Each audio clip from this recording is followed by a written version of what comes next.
Hello, I'm Joe Fitzgerald. I'm running for Harrisonburg City Council, and I approved this video for use in my campaign.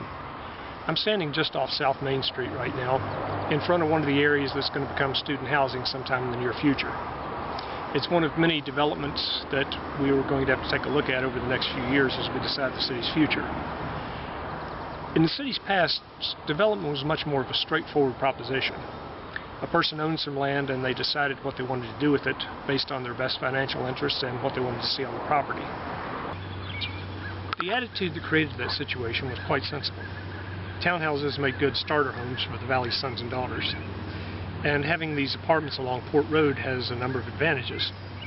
First off, it keeps kids who are away from home for the first time out of our neighborhoods. Second, it creates financial advantages for the city in keeping these apartments on the tax rolls instead of having the kids living in state-owned dorms. And also, it allowed JMU to expand rapidly.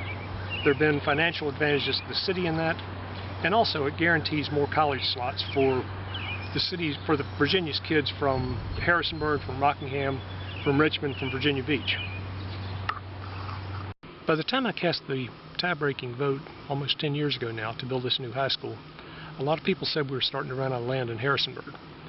We weren't running out of land, but what land there was, a person selling that could make a whole lot more selling it for apartments or townhouses than selling it for a new high school.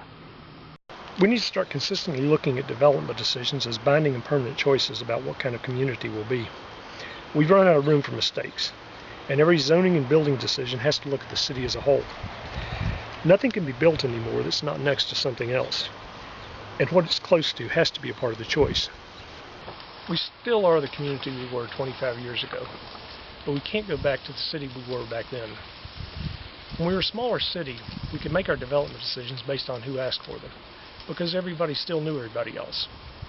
But moving forward, we've got to keep in mind that you rezone the land and not the builder, and the decisions we're making right now will affect people who haven't been born yet.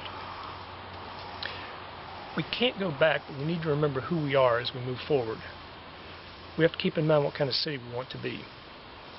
The community is still here, but we need to manage the change before the city we were 25 years ago disappears. Thank you.